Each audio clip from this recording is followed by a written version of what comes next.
कीर्तन बोला। देखिए, दो अष्टमी थी, इसलिए एकादशी कल होगी, आज दसवीं है। फिर भी माता बहनों ने बड़े भाव से दत्सित होकर के श्रीमन्नारायण का कीर्तन किया। आइए पुनः आपसे निवेदन, पहले हम बोलेंगे, बाद में आप सब मिलकर के और बुलवाइए। गोविंद मेरो है, गोपाल मेरो है, गोविंद मेरो है, गोपाल मेरो है। गोविंद मेरो है, गोपाल मेरो है। गोविंद मेरो है, गोपाल मेरो है। श्री बाके बिहारी नंद लाल मेरो है।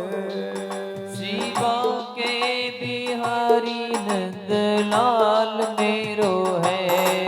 श्री बाके बिहारी नंद लाल मेरो है। श्री बाके बिहारी नंद लाल मेरो है। गोविंद मेरो है, गोपाल मेरो है। गोविंद मेरो है, गोपाल मेरो है। श्री मुरली मनोहर गिरधारी मेरो है। श्री मुरली मनोहर गिरधारी मेरो है। गोविंद मेरो है, गोपाल मेरो है। गोविंद मेरो है, गोपाल मेरो है। बोले वृंदावन धाम की जय। रास बिहारी भगवान की जय। जय जय श्री राधे श्याम। आइए अपने मन को उसी स्थल पर ले चले जहां पहले कथा चल रही थी। पावन वृंदावन धाम, यमुना का किनारा, शरद पूर्णिमा की रात्रि, चंद्रमा की शीतल चांदनी, और प्रभु ने बंसी बजाई और सारी ब्रजगोपियां प्रभु से मिलने के लिए दौड़ी हुई चली आई। और प्रभु ने सबकी परीक्षा ली। अरे गोपियों, ये रात्रि का समय बड़ा भयावना है। जंगली जानवर वन में विचरण करते रहते हैं। आप आ गई, बहुत अच्छा किया, किंतु आप अपने घर चले जाओ। तुम्हें देख करके तुम्हारे माता पिता, भाई बंधु, परिवार, सगे संबंधी, रिश्तेदार बड़े दुखी हो रहे होंगे। आप अपने घर चले जाओ। गोपियां कहने लगी, श्याम सुंदर, हमारा एक ही मन है और हमने आपके श्री चरणों में समर्पित कर दिया। हम अमना हो गई, हम जा नहीं पाएंगे। और यदि आप हमें ज्यादा तड़पाओगे, ज्यादा परीक्षा लोगे, तो ये सिद्धांत है कि अंतिम समय जिनकी याद करते करते करते शरीर को त्यागा जाता, उसी शरीर की प्राप्ति हो जाती है। तो श्याम सुंदर, हम बन जाएंगे कृष्ण और आपको बनना पड़ेगा गोपी। जैसे आप हमारी परीक्षा ले रहे हो, इसका हम बदला लेंगे। इतना गोपियों ने कहा तो भगवान प्रसन्न हुए। आइए गोपियों, रास में तुम्हें सम्मिलित करता हूं। यमुना के किनारे शरद पूर्णिमा की रात्रि को अनंत गोपियों के साथ रास बिहारी जब रास रसाने लगे, एक श्रीमान कन्हैया, अनंत असंख्य गोपियां, हल्लीक नृत्य हुआ। इतनी तीव्र गति से प्रभु ने नृत्य किया तो सभी गोपियों के बीच में कृष्ण ही कृष्ण दिखने लगे। कामदेव को आवाहन किया कि कामदेव आइए, अनंत गोपियों के साथ रास रसा रहा हूं, आप युद्ध करिए। तो कामदेव 5 बाण लेकर के आया और राधा माधव की सुंदर छवि को देखा और बेहोश हो गया और हाथ से बाण जमीन पर गिर जाते हैं, क्योंकि भगवान अकाम है। भगवान के ऊपर कामदेव का कोई प्रभाव नहीं पड़ सकता।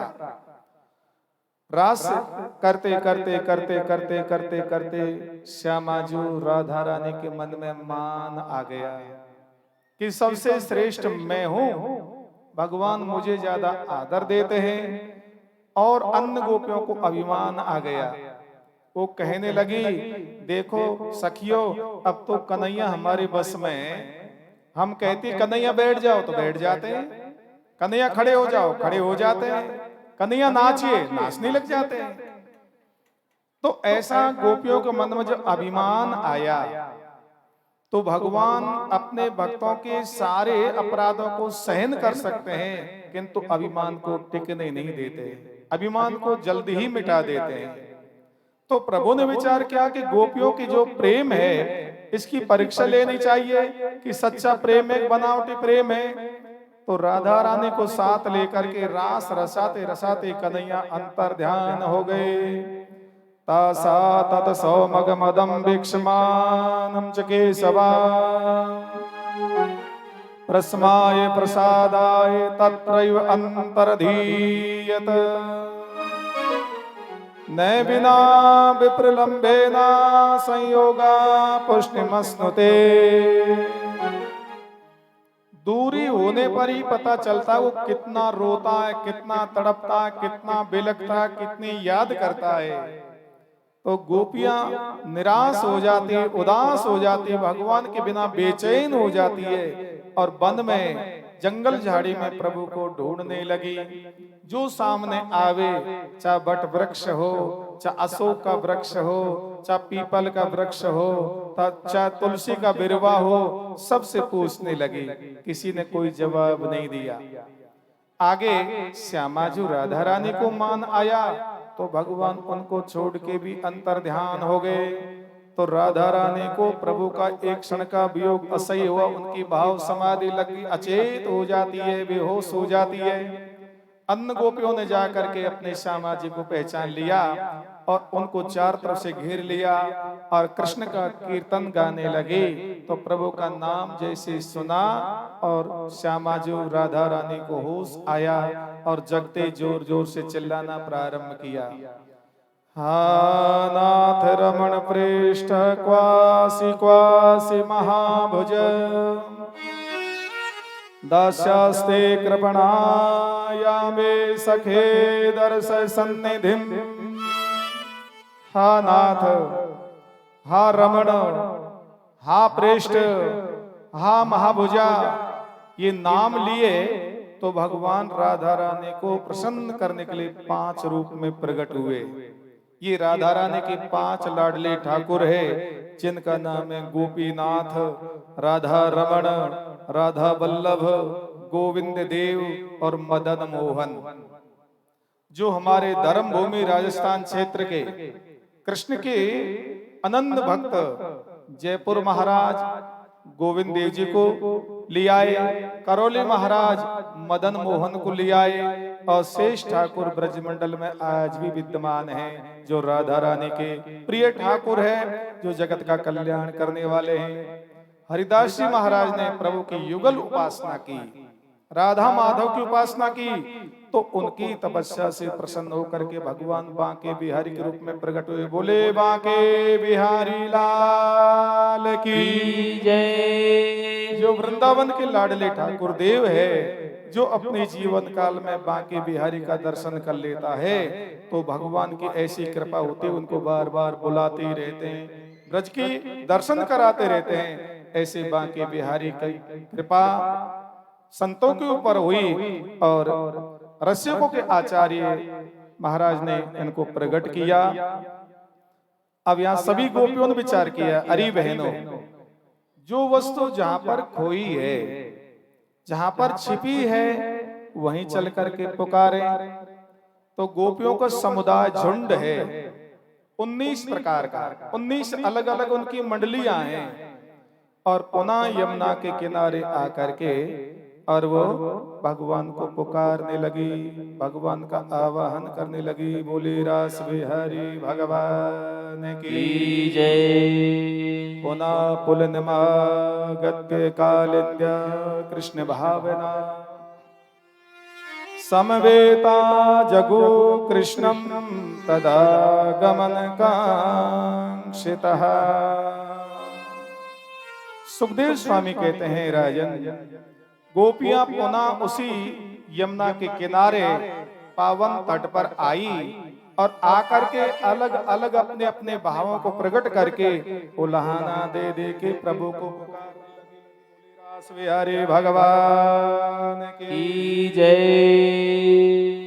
श्रीमन्नारायण नारायण नारायण, श्रीमन्नारायण नारायण नारायण, श्रीमन्नारायण नारायण नारायण, राम नारायण नारायण नारायण, राम नारायण नारायण नारायण, लक्ष्मी नारायण नारायण नारायण।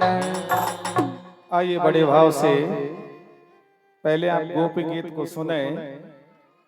गोपी गीत को जो नित्य प्रति पाठ करता है उसके हृदय में भगवान की प्रेमा भक्ति का प्राकट्य हो जाता है, हृदय के सारे रोग विकार दूर हो जाते हैं। ऐसे इसे कथा की फलश्रुति है, बड़े भाव से सुने। गोप्याऊचुः जयति देविका जन्मना वृज श्रयत इंदिरा शाश्वतत्र हि जयित दृश्यता दीक्षुतावका त्वयिधृता स्वा स्वामिचिन्वते शरदुदाशये साधु जात सत् सरसिजोदरा श्रीमुषादृशा सुरतनाथ ते सुर्गदाशिका वरधनिघ्नतो नेयकं वधा विसर्जनाप्यया व्यालराक्षसा वरसमारुता वेदुतानला विष्णयात्मजा विश्रतो भया विसभते भया रक्षिता मोहो न खलु गोपिका नन्दनो भवान् न किल देहिना मन्तरात्मद्री विघ्न सार्थितो विश्वगोप्तये सख उदेवान् सात्वतां विरचिता भया विष्णुधूर्यते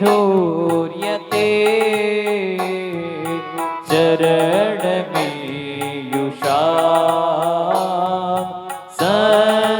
संसृतेर्भया कर सरोरुहा कांत कामदा शिरसि देहि नः श्री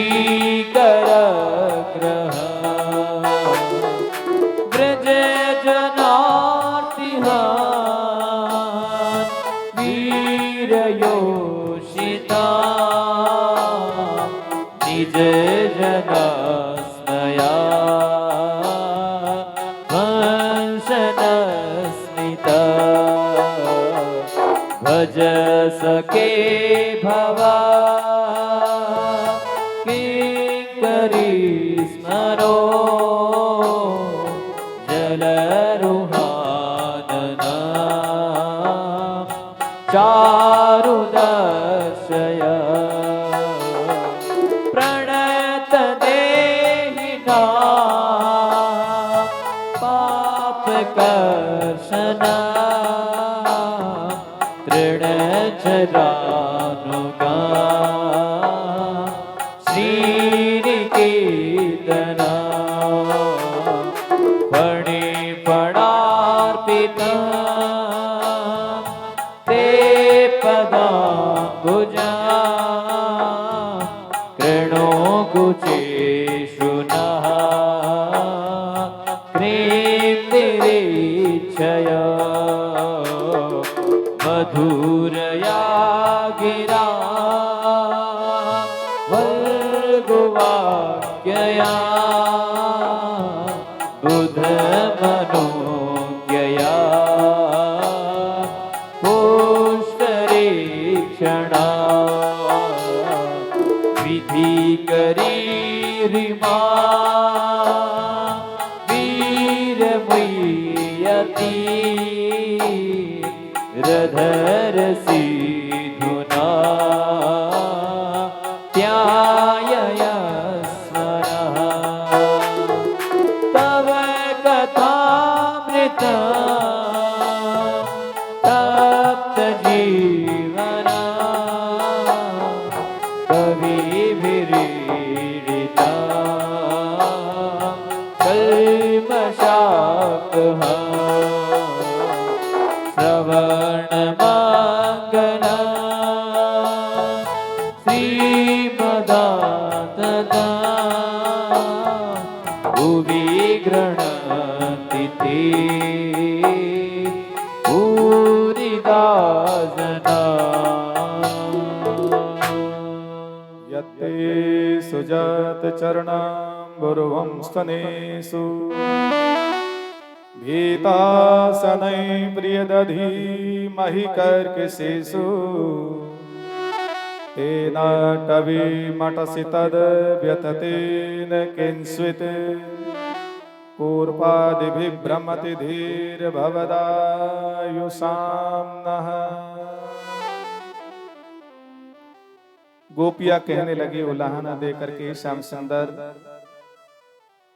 यदि आपको ऐसे ही दूर होना था, हमको तड़पाना था, तो आपने बंसी बजा बजा के हमारा नाम ले लेके हमको क्यों बुलाया?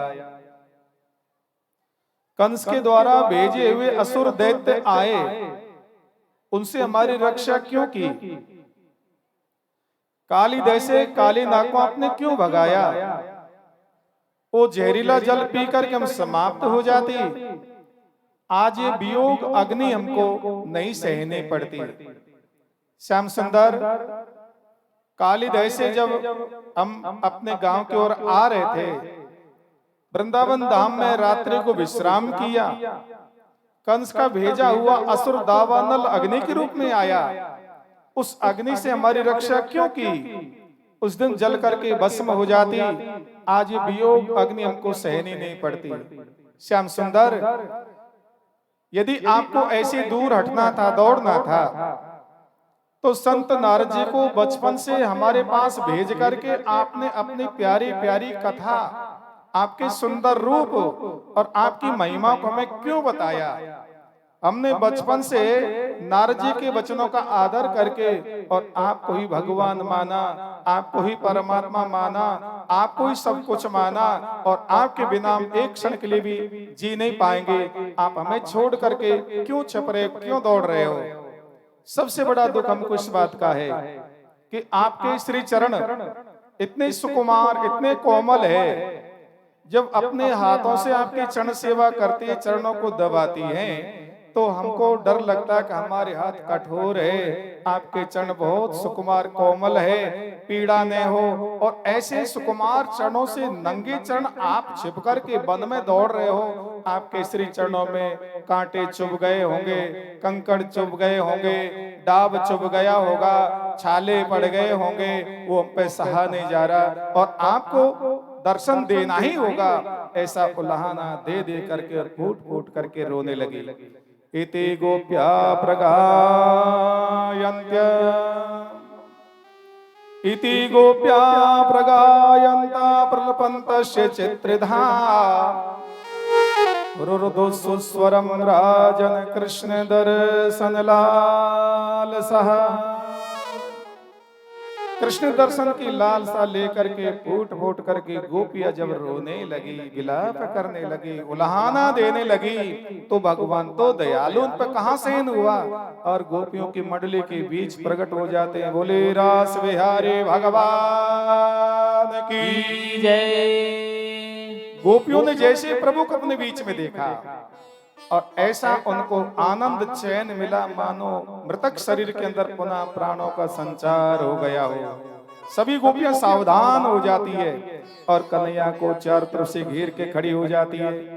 किसी ने भगवान के पैरों को पकड़ लिया, किसी ने उत्तरीय दुपट्टा को पकड़ लिया और कहने लगे श्याम सुंदर अब आपको हम नहीं जाने देंगे, और अपनी ओढ़नी फड़िया का आसन बिछा दिया और भगवान को निवेदन किया। भगवान बैठ गए, गोपियां चारों तरफ चक्राकार बैठ जाती है। एक गोपी खड़ी हुई और हाथ जोड़कर प्रणाम किया, श्याम सुंदर आपकी अनुमति हो तो हम आपसे कुछ प्रश्न पूछना चाहती है। प्रभु उनका पूछिए। तो गोपी कहने लगी, भजतो नो भजन्ते का, भजतो नो भजन्ते का एका एतद् विपर्ययम् नो भयास्य भजन एका एतन्नो ब्रूहि साधु भो। हे नटनागर, हे रास बिहारी, हे कन्हैया, संसार में कुछ लोग तो ऐसे होते हैं जो प्रेम करने वाले को ही प्रेम देते हैं। संसार में कुछ लोग ऐसे होते हैं जो प्रेम नहीं करने वाले को भी प्रेम देते हैं, और संसार में कुछ ऐसे होते हैं कि कौन तो सेवा कर रहा है, कौन बुराई कर रहा है, कौन निंदा कर रहा है, कोई परवाह नहीं, सबसे बिल्कुल अलग रहते हैं। तो श्याम सुंदर हमारी समझ में नहीं आया, इनकी व्याख्या अच्छी तरह से विस्तार करके हमको समझा दीजिए। कन्हैया कहने लगे, अरे गोपियों, जो प्रेम के बदले प्रेम देते हैं ना, वे संसार में स्वार्थी, न उनके हृदय में प्रेम है, न उनके हृदय में दया है, न उनके हृदय में सौहार्द का भाव है। वो केवल स्वार्थ परायण है, स्वार्थ के वशीभूत होकर के प्रेम करने वाले को प्रेम देते हैं। और दूसरे हैं जो प्रेम नहीं करने वाले को प्रेम कर देते हैं, जैसे माता पिता गुरु महाराज। संतान चाहे लायक हो चाहे नालायक हो, माता पिता और गुरु महाराज का उनके ऊपर सदा सौहार्द भाव रहता है, सदा प्रेम रहता है, करुणा की भावना रहती है और हमेशा प्रेम देते रहते हैं। और तीसरे हैं जो दोनों से प्रेम न करने वाले हैं, वो संसार में चार प्रकार के हैं, चार कोटि के हैं। पहला है आत्माराम, जिन्हें स्वरूप का बोध हो गया है, जिन्हें आत्मज्ञान हो गया है, जो आत्मा में रमण करने वाले हैं, सब में सब जगह उस अपने स्वरूप का ही दर्शन करते हैं, उनका नाम है आत्माराम। न राग है न द्वेष है, सबको समभाव से देखते हैं। दूसरे आप्तकाम, जिन्हें ईश्वर तत्व का ज्ञान हो गया है, जो समदृष्टि हो गए हैं। और तीसरे हैं अकृतज्ञ, चाहे कितना भी भला करो, कितना भी अच्छा करो, कितना भी हित करो, कितना भी उपकार करो, किंतु उसका कुछ मानता नहीं है, उसका नाम अकृतज्ञ, यानी किए हुए का उपकार न मानना।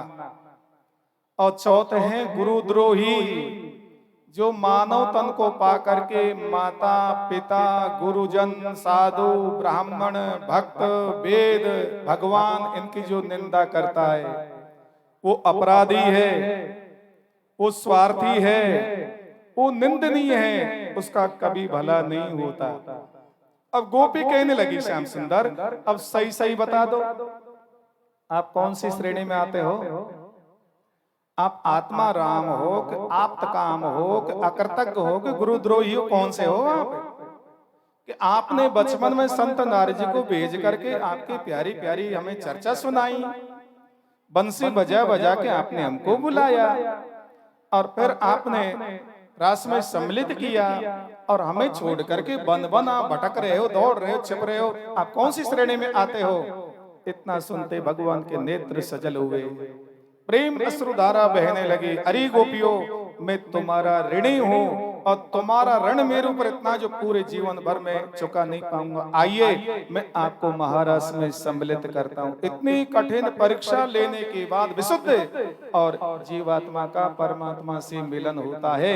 रास बिहारी प्रभु ने गोपियों को महारस में सम्मिलित किया और महाराज का ये नियम रखा कि जो भी महाराज में मिलने के लिए आएगा वो केवल स्त्री बन के ही आ सकता, पुरुष रूप में श्रीमान कन्हैया अकेले ही रहेंगे और कोई पुरुष नहीं आएगा। सारे देवता महाराज का दर्शन करने के लिए आए, किंतु कामी है, क्रोधी है, भोगी है, ऐश्वर्यवान है, उनको राज का दर्शन प्रभु ने नहीं कराया।